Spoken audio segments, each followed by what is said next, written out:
The lights are off and away they go. Extremely loose. He's managed to hold on. I think he missed the complete. That is crazy stuff. Side Freitas is on the grass on the infield before. He slides through. He tags Richard Eck.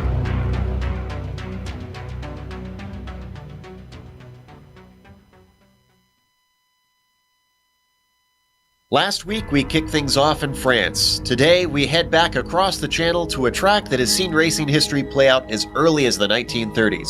But we won't be going that far back in time for today's retro race at Donington Park. Skip ahead nearly 40 years, grow your hair out long, and put on a Beatles record as we get ready to watch round 2 of the Lotus 49 Golden Anniversary World Cup. And you'll see it all live here on the Global Sim Racing channel. Hi, I'm Joe Peak, and with me in the booth is Bill Soupzon. Behind the scenes is our director, the Dr. Amjad Yaman, and he's using cameras provided by Dougie Beard. Bill, despite the long history of the track this track has, it's only been on iRacing for a relatively short period. Tell us about Donington Park. You know, one of the many great lines from the movie The Princess Bride is, "Have fun storming the castle." And that's just what these Lotus 49 drivers are going to try to do today. Located near Castle Donington in the UK, this place opened in 1931, but only stayed open for 8 years, shutting down for World War II. The track was dormant until 1977 when a man named Tom Wheatcroft brought it back to life. Now, you resurrect a racetrack and they'll name part of it after you, and that's just what happened here. The main straight is called the Wheatcroft Straight.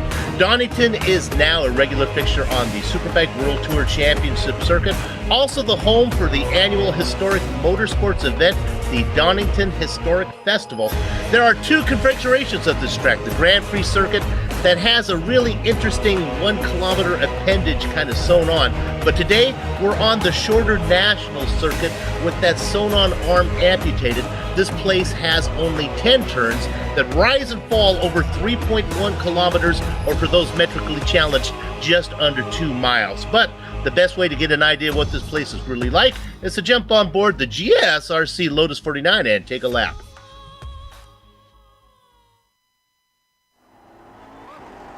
All right, we're in the GSRC Lotus 49, so let's do a lap around Donington. Coming down to Redgate, this is one of the better passing opportunities during the lap, but ideally you want to late apex this corner for the best line. Nearly every turn on this track you'll find it's tricky getting to the power without spinning the wheels due to the shorter gears. As we fly through the crater curves, you have to lift and then do your best to hold left as you approach the braking for the old hairpin. Passes can be possible, but getting the car settled in time will prove tricky. Coming out of the corner, you've got to swing back to the right under Starkey's Bridge because you need a very wide arc heading up the hill. Same thing with the approach to McLean's, where you've got to get the car as far left as you can since it feels like there's almost no grip on entry or mid-corner.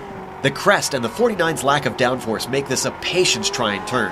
On the short blasted coppice, brake early and use a lot of curb on the inside. Then bleed onto the power slowly around the second half of the bend until you feel like the tires can take it. That brings us to Starkey Straight, which offers the only other reasonable chance to overtake into the chicane. Hold left and brake way earlier than you'd expect you'd need because the downhill entry keeps the momentum going. Really clobber that first curb and straighten out the second. Then get to the power as soon as you dare. If you kept it all together, you've now finished a lap around Donington.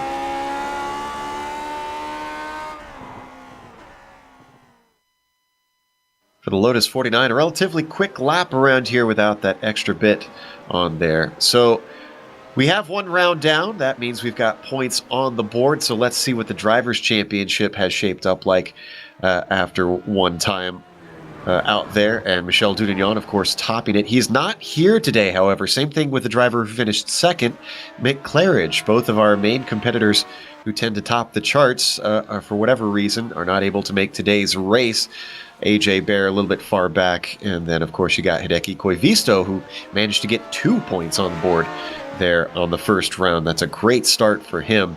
Of course, they get 9 points for a win and 1 point for 6, just like they did in 1967. And just like in 1967, instead of having a typical Constructors' Championship in F1 like people might expect it, Bill, it's by nations. It is, and since we only have 1 in the book, it didn't have to be this way, but those flags are exactly in the same order as they were on the Drivers' Championship. You see France, United Kingdom there, Australia, Norway, and Finland. Now, it doesn't have to be that way because only the top driver from each nation scores. So if you have 2 drivers in the points, they don't get to add them together. But it's worked out that they were kind enough that all the drivers only put 1 nation in there, so that's how they stand. Right now they are going through qualifying out there. Now, This is going to be difficult for a number of drivers, as there are some tricky corners, and this car does not like curved braking zones, but we'll talk about that a little bit later, as right now we look on the board. Brett Rial having a great start here, putting himself on the pole, Bill. Look at that, Americans 1-2 up there with Billy Bob Wright also in second. You know, without Donington and Claridge being here, it really opens it up for some of these guys. They've got to be saying, hey, I got a chance for a checker flag here. In fact, it's right now Americans 1, 2, 3, and 4. Yeah, Snelson gets in there. Oh, and heck, Coivisto is going to take away that 4th place. Wow, I am impressed with Coivisto's improvement. He had a little bit of luck last round in France at Le Mans, but this is not luck if you can qualify as high as 4th, even with 12 cars. No, well, I've kind of been in Coivisto's position there. When you're a mid-packer there, what you want to do is just make sure you put in the laps, and that's what he does, and then hope for things. He's not going to have the pace to run with the big guys up front, but if those guys don't behave well and they take each other out, then yeah, he picks up some points. And here he is again in another position to get more points for himself and for his nation. Trangarade comes around to put his first time lap in. Let's see what he puts on the board, and he goes up to second. Wow. Now here's the guy, the Norwegian driver. Here's the guy that we've been waiting. You know, I've been covering this. We covered this. This is our 3rd season. I'm not sure if Ove actually ever has a victory yet. He's always so close. I think maybe today might be a good opportunity for him to steal one. I'm trying to think. I believe he won one at Brands Hatch when I wasn't here, if I'm recalling correctly. But last season he was not able to get one in. AJ Bear also coming around to put his first timed lap in. He comes up to the final chicane. Very difficult to try and weave your way through there and then get the power down off. He does so smoothly. And as he gets one on the board, hopefully, it is going to be a 104.1. He topples Trangarade for that outside front row spot.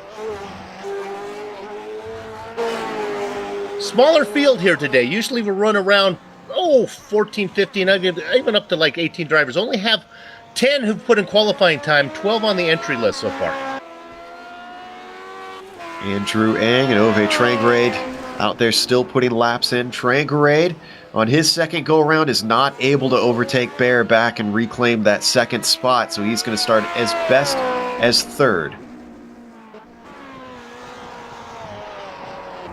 The Koala, a veteran of this, he's been around for a lot of GSRC broadcasts. Doesn't make every one. I think he's the Australian driver, unless he's from New Zealand, but if I remember right, he is yeah, he's an Aussie driver. Are you talking about Bear? Yeah, the Koala. Yeah.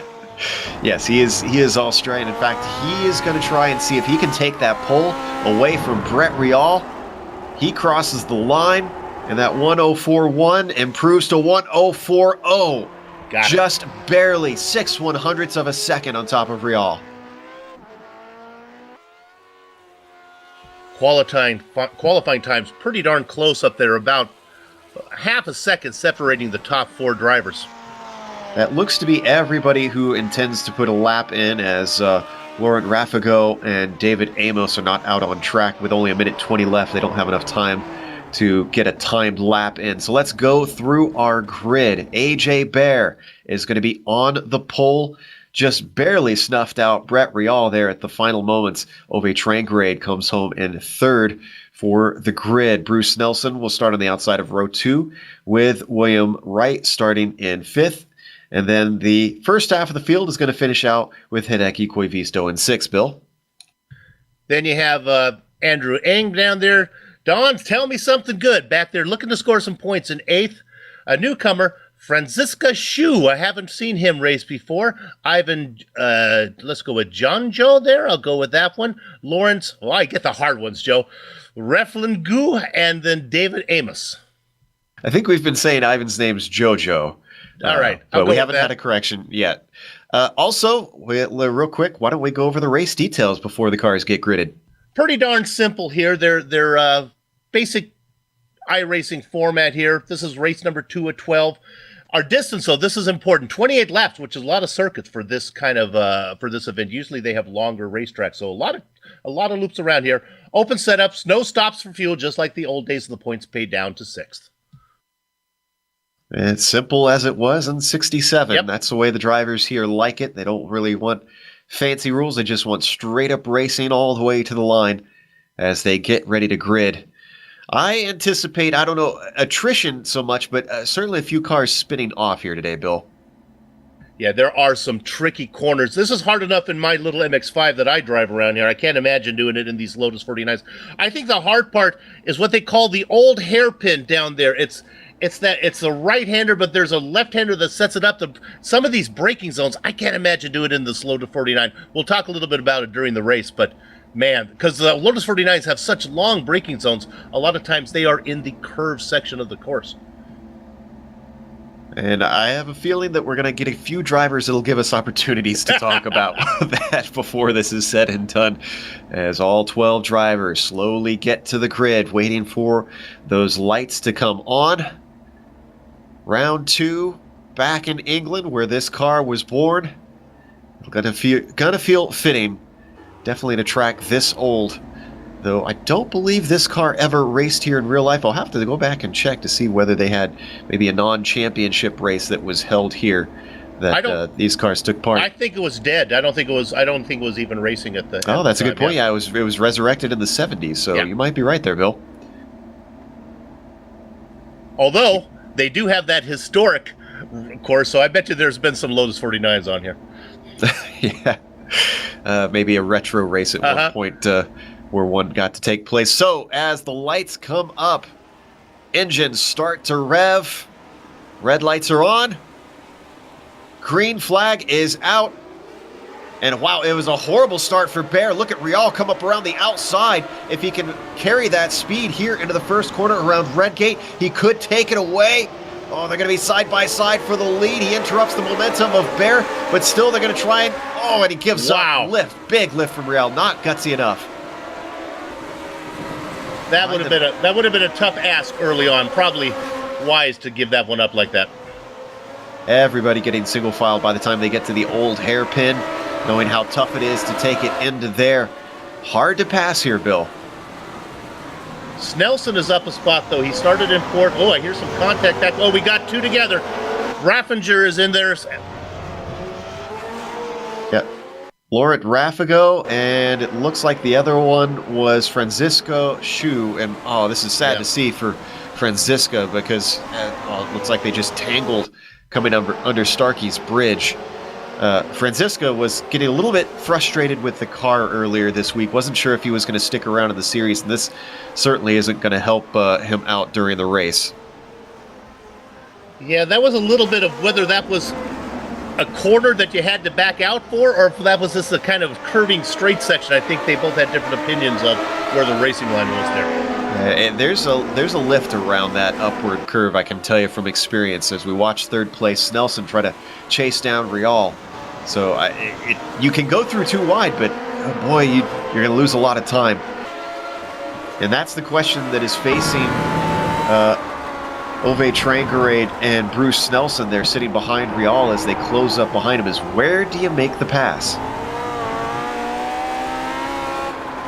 And we can say that Shu probably got back out there again. He just blew an engine, so now he is officially retired. I think he took the car back out after he had that contact. Ooh. Wow, big problem for Snelson coming off of Coppice there.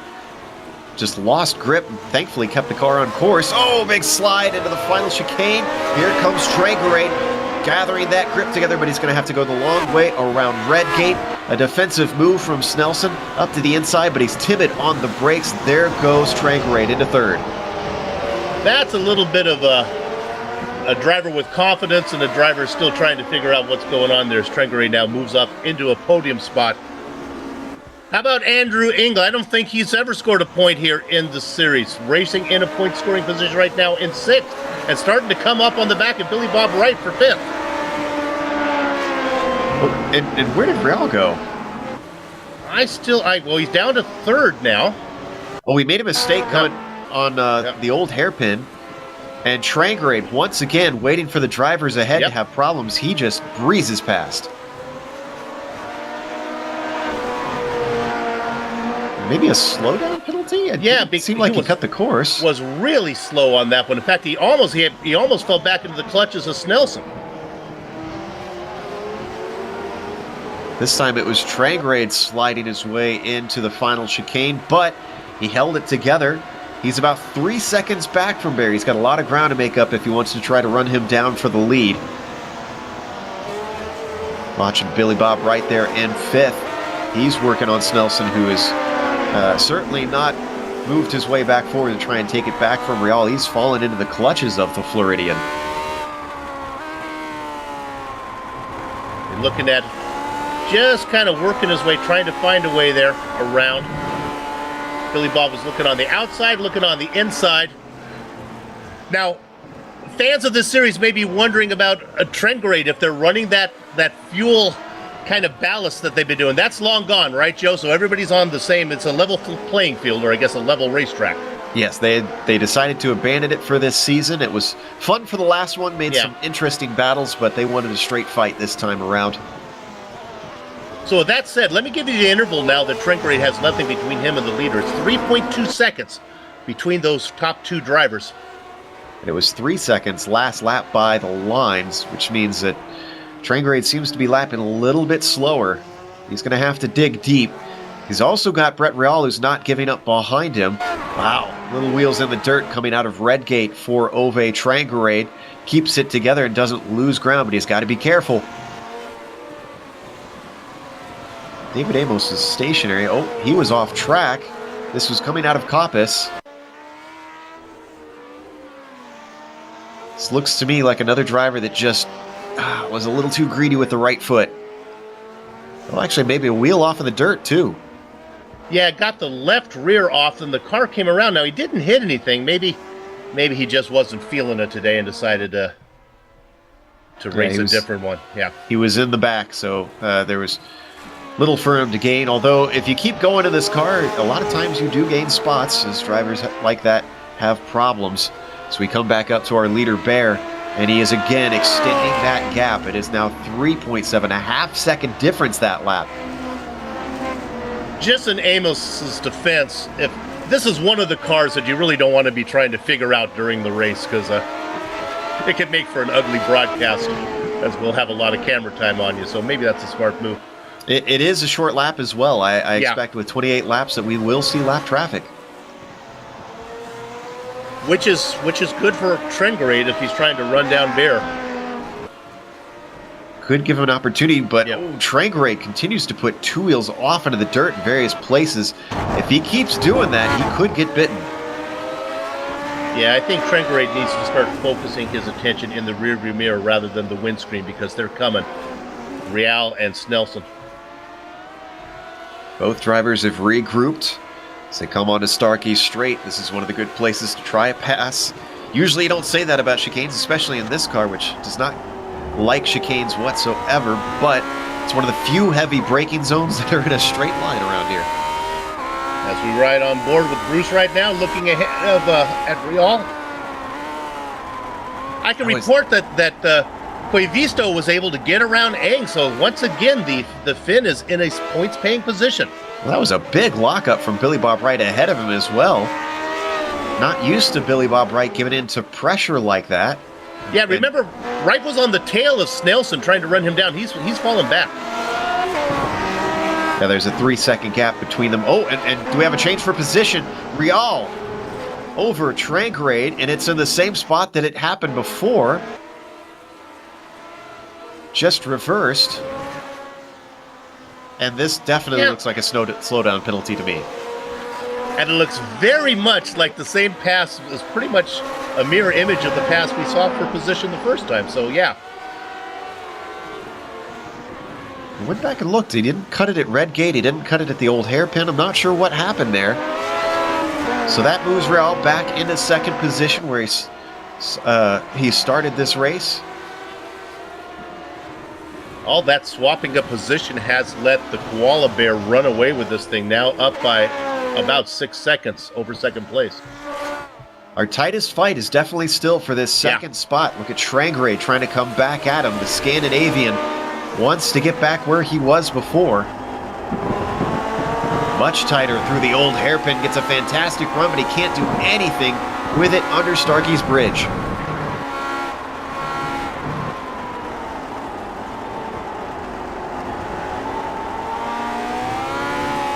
And I think Billy Bob Wright may have had a connection problem there for a moment. Oh, the leader. AJ Bear. Yes.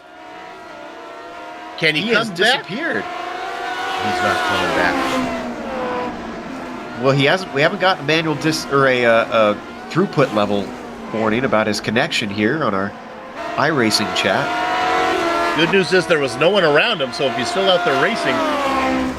The bad news is that might not count his lap if he reappears, because right now it's showing Brett Real as the leader. And as he's dropping down the points in the iRacing timing and scoring. Oh, that's a tough break.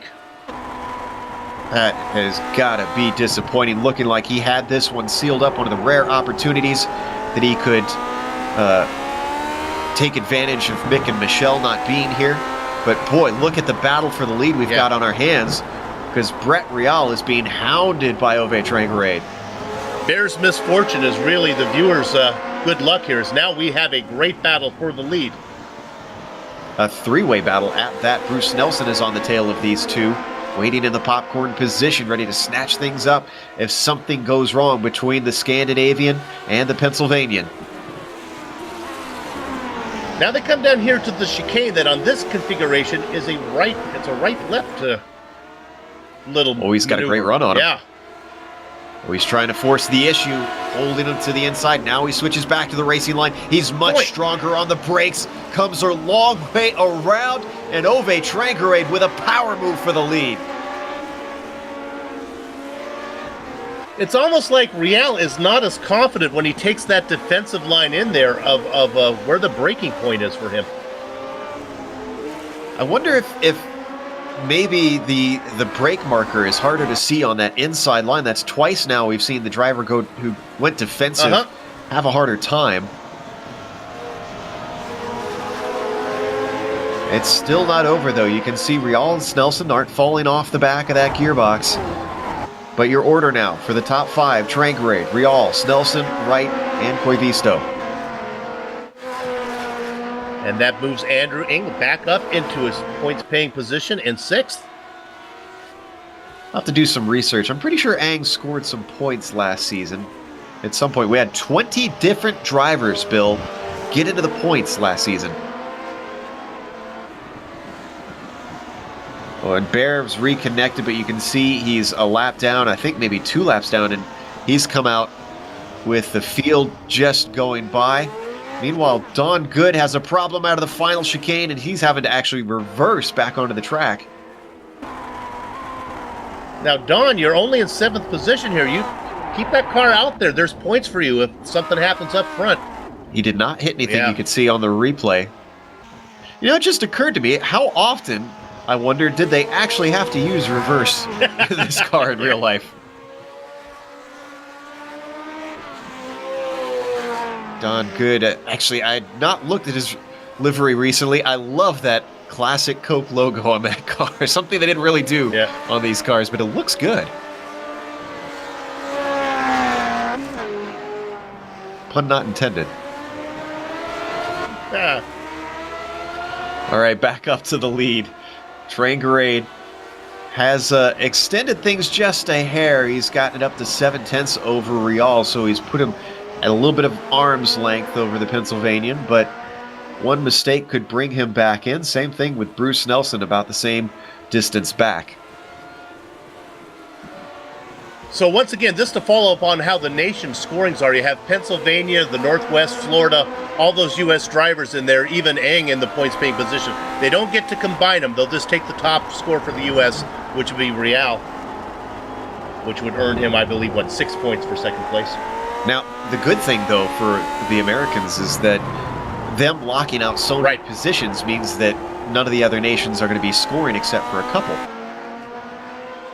Yes, with all those U.S., four of them dominating, filling up those points-paying spots. So Norway's going to pick up a few, and I guess it would be Finland back there with Koivisto. He's got to be careful. Koivisto is let's go back to 5th spot. Here comes Andrew Eng. This is a nice little battle on its own, Yeah, slowly but surely he's been able to run him down. Remember, Eng was in front for a while. Koivisto got him. Another lockup of the brakes from Billy Bob Wright ahead of them. I'm starting to think that's not a bug, it's a feature.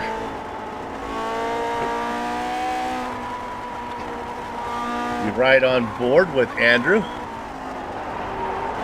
can see that's Billy Bob Wright just off in the distance. He's only about a second and a half ahead of Coivisto. And might be coming their way, as again, once the top 3 drivers got all their battling sorted out, Trangarade, Reale, and Snelson, they've been able to pull away. Wright not able to hang with them. Coivisto starting to gather them up. Now there's a car back there. You'll see at the very back of your screen. Who is that? You may be wondering. Well, that's AJ Bear. He's come back. And he's not the last car running either, Bill. David Amos has returned to the track, and he's running in 11th. Good. And just as I say that, he returns to the pits.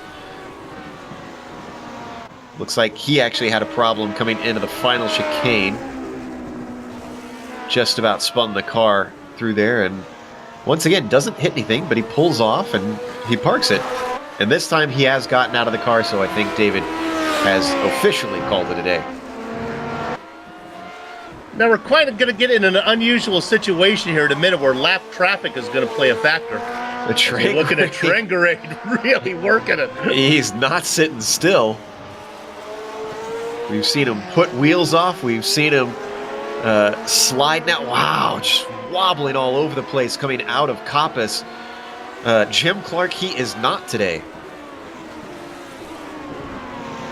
Just to that follow, car is all the way unsteady. Well, Mick Claridge isn't here, so somebody's got to be doing that. Sorry to interrupt. Go ahead, Bill. Just to follow up on my point about lap traffic, let's go back to 6th position. This is unusual. Here comes some lap traffic playing a factor, but it's coming from behind this time as AJ Bear's looking to get around Eng. I don't think he wants to get into this fight. He knows that it'd be a bit pointless. Yep, and look at that. He's not chasing anybody. There's nobody else laps down currently. If he's going to gain spots, it's going to be from someone having a big problem, as he's much faster, and Ang decides it's not. There's no point in trying to stand under pressure with the former leader breathing down your neck. Maybe try and take a few pointers behind him. Yeah, that's probably a wise idea. That battle for 5th now, Coivisto has opened it up as Ang's fallen back a bit. Battle that is still tight is Reale and Snelson. They've dropped back to almost a second behind Trangarade, so it's come down to a fight for P2. But both of those guys can see what Trangarade's been doing, so they got to figure that there's a chance that the Norwegian driver is going to make a mistake. There's always the hope. Yes. Any driver worth his salt knows you've got to keep pushing all the way to the checkered flag. You just don't know what is going to happen in racing.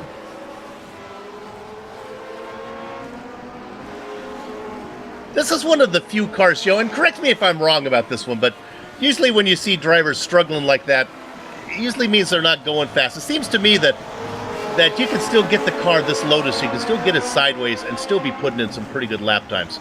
You can muscle this one around. You can.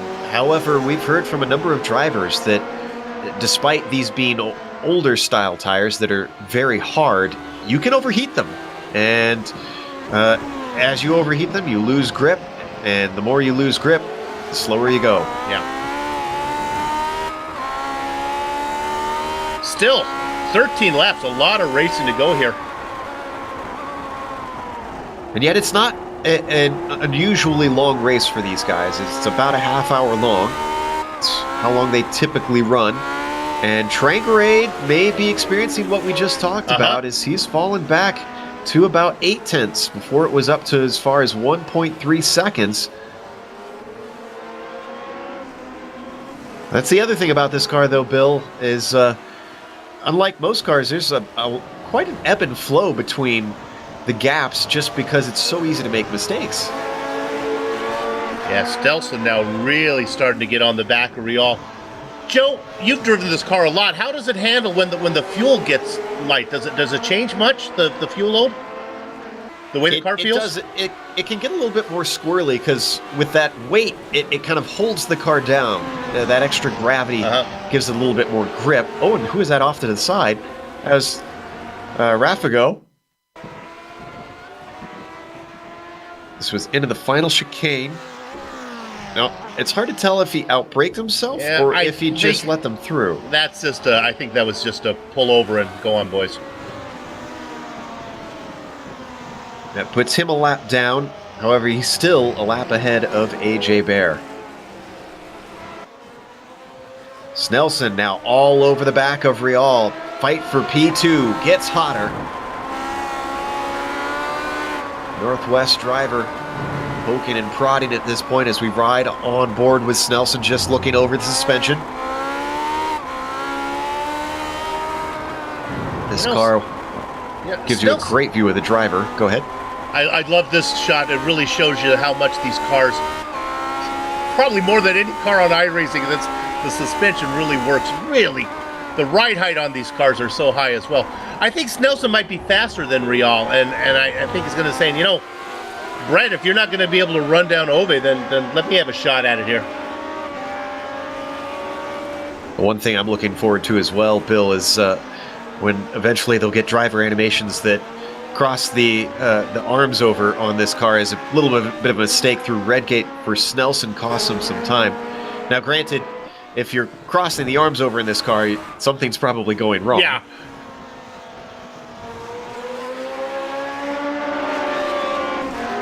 Still holding on. He's regained the ground, gotten it back down to 2/10. Let's go back to Billy Bob Wright real quick and forth, because here comes Bear has worked his way around Coivisto and Eng. We saw that. So now he's on the back here of Wright. He's just going to take his time. I think Billy Bob's probably going to get out of the way. Oh! Whoa! That's... You look up commentator's curse in the dictionary, you'll see a picture of that. Boy, coming off McLean's is no picnic, and we just saw what I was worried about before with Coivisto, except it was Bear who loses grip coming off of that crested right-hander. He stayed dutifully off the track to let some other cars by afterwards. That was Eng and Coivisto he let through.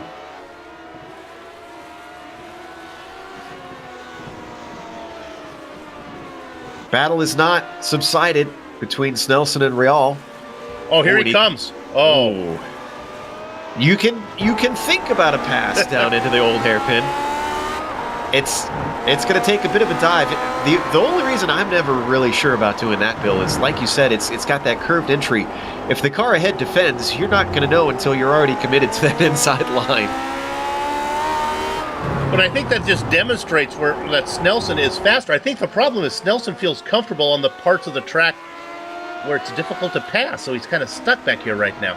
There's that open setup that can make the difference where you might feel a little bit more comfortable in certain parts compared to the driver ahead of you.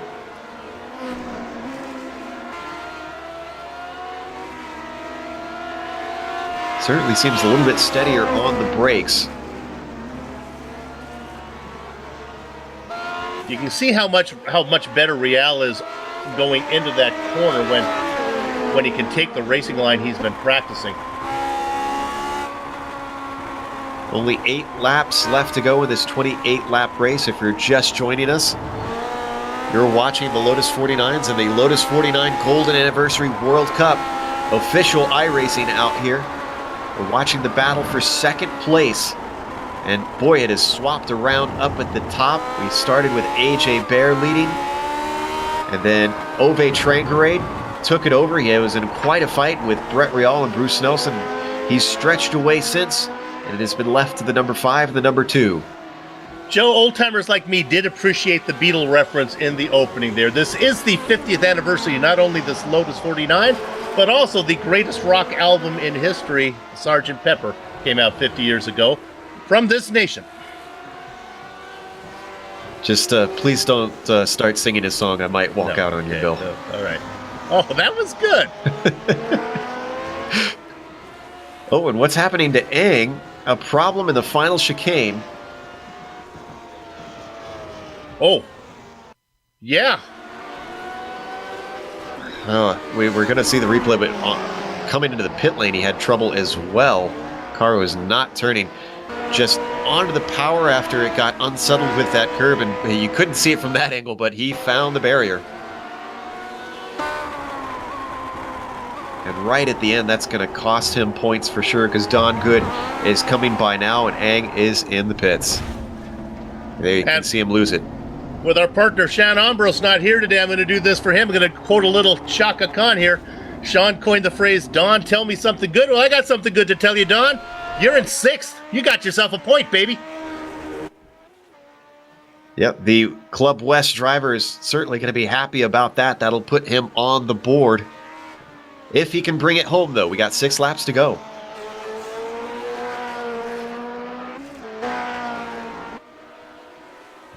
Only 8 drivers on the lead lap out there. And only 9 still running. Out of 12, that's not too bad, though. Snelson, if we could go back to him, we were on Tranquerade. He is looking so much stronger through the old hairpin every time, but Starkey's bridge is just so curved. And look at this! He's going to send one up the inside of McLean. Oh, almost comes together! Did they actually touch? That was close. Took a swat at him is what he did. We're going to go on board on the roadkill cam. Watch this. It gets out there, and then boy, if he was another 6 inches farther down the track, they both would have been turned. And he didn't lose him. He's still within half a second. Nelson is starting to think about surprising Real, judging by that move.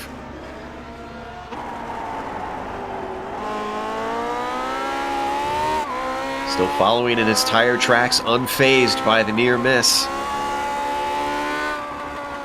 This is where I was talking about before, just looking better in these tricky braking zones. And once again, you can see how far off the apex Real is. Again, though, Snelson is good in the places where it's hard to get around somebody.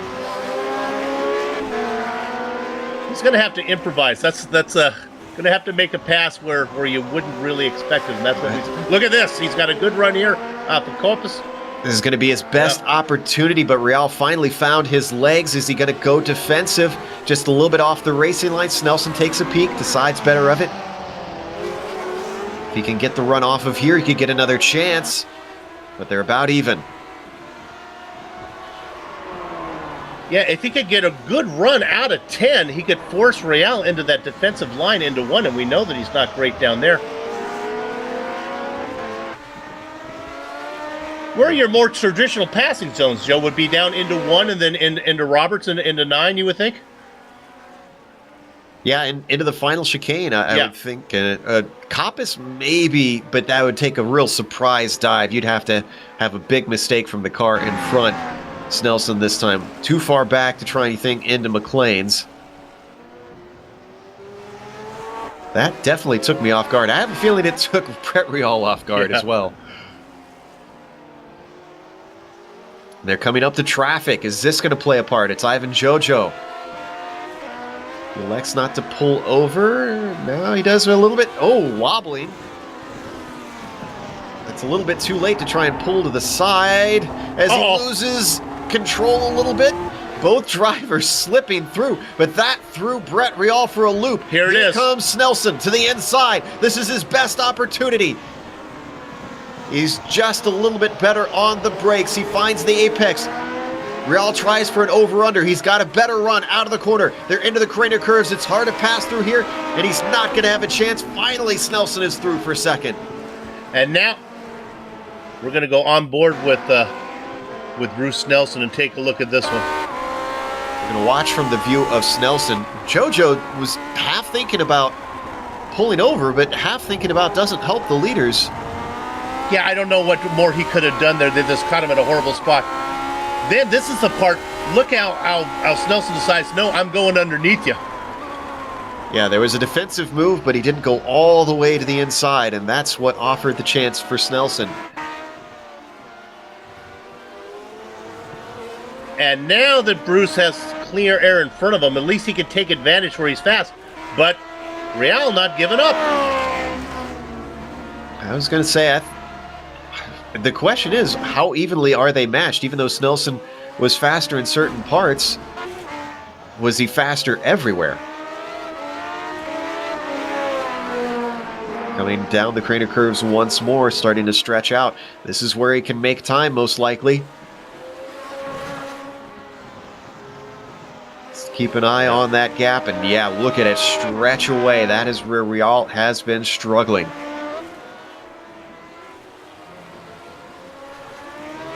That moves it up to nearly a second between P2 and P3. We haven't really talked about it, but those two quarreling has allowed Ove Trangaré to stretch away bit by bit.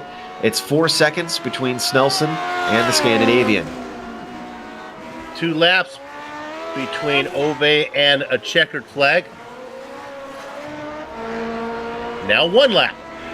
White flag comes out for Ove Trangaré. It's been a while since we've seen him win on the broadcast. He's got 1 lap to do it. He's got a 4-second gap. There's no need to push. Just has to keep a nice, safe racing line on to home. Running those Honda colors since he started last season. And I believe, if I remember right, Honda won a single race in '67. Let's hope for Trangaré's sake that it's not a single race win this season. But right now, the number 3, as he comes up to Coppice, tucks it into that blind apex, tries to find the power nice and smoothly out of the corner.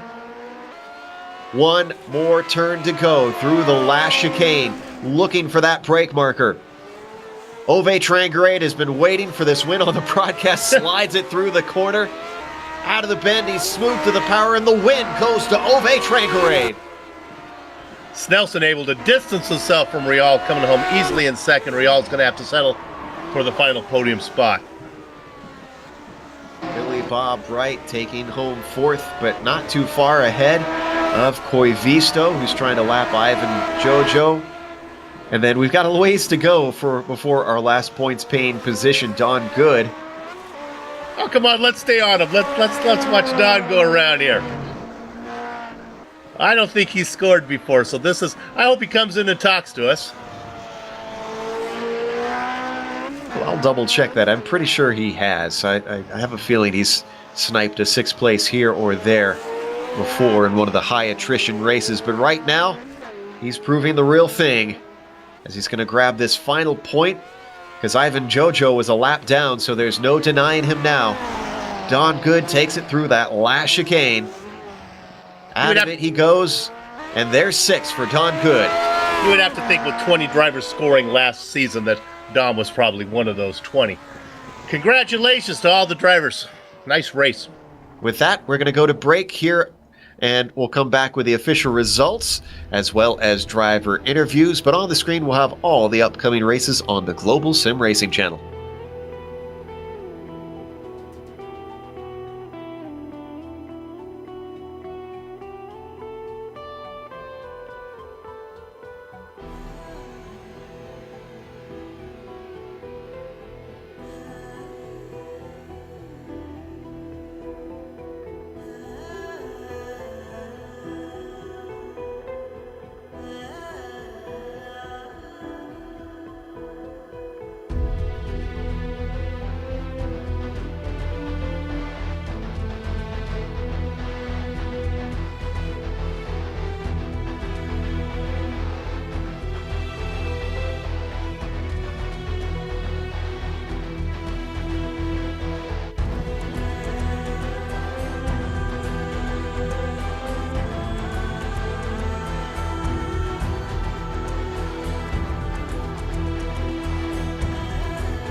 Welcome back to Donington Park. We just watched round 2 in the Lotus 49 Golden Anniversary World Cup. And finally, we get to see Ove Trangerade win on air. It took a little bit of luck going his way, but he still fought hard for it. Bruce Nelson fought hard as well, moved himself up into second. He had to get by Brett Rial and took almost the whole race to do it. Rial rounds out the podium. 4th place goes to Billy Bob Wright, with Hideki Koivisto getting another 2 points. That's 2 races in a row, finishing in 5th. And the last of the points-paying positions goes to Don Tell Me Something Good. Bill? Then, following 1 lap down, all these drivers are the next 6. Ivan Getback, Jojo Lawrence, Rafago in 8th position. AJ Bear would have been his first on-air victory. Not going to happen, as the racing gods were cruel to him today. Andrew Eng in 10th position, David Amos, and then Francisco Shu bound out in 12th. Hopefully we get Ove to come talk to us. I'd love to finally get to chat to him with that win. But first up, we do have 3rd place finisher Brett Rial waiting in the wings for an interview. So let's pull him up and talk about dealing with the pressure of Bruce Nelson all over his gearbox all race long. It seemed like you were dealing with things well, Brett, and then unfortunately traffic came into play. Well, that's racing, isn't it?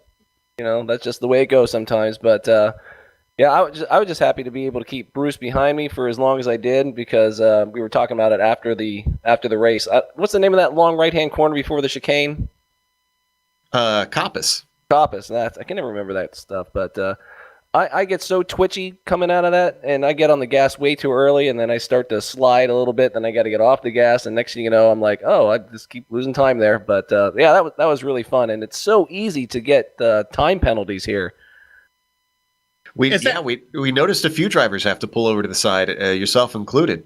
Is that what cost you the lead? Is that why you had to give that up, Brett? Yeah, I just looks like I barely cut that turn number 1. And I thought I was taking a similar line, but I guess I cut it just a hair too much, and that was a vicious one. It was like 1.3 seconds. I was like, you got to be kidding me. So that's where it was coming from. I think we also saw Ove get that penalty at one point as well. Now, you and Bruce had a good fight, but at one point up into McLean's, did you notice how close he got attempting to dive up into the inside? I did see him coming up there. That's why I left the space there. And then I don't know if he backed out or what actually happened. I'll have to take a look at the replay. But, you know, I saw him in that virtual mirror there. I'm like, I'll just leave that space there. I'm not going to close it down. So, you know, I don't know. Did he back out of there, or did he get a little sideways, or what happened? You might want to go watch the broadcast. Yeah. He got maybe within a paper's width of clipping your rear wheel. We were amazed at how he managed to avoid you. Oh, wow. Did I leave enough space, or was I? Oh, yes. Okay, that's good to know. Because I saw him coming up. I'm like, okay, I'm going to go outside here. We were just as shocked as you were about that move. We did not expect it to come. But still, a podium finish. This is going to give you a nice haul of points. Do you have a goal for this season? You know, I just, you know, as long as I can be up in that, you know, Michelle and Mick weren't here today, so, you know, that makes things a little bit more interesting in terms of mixing it up at the top.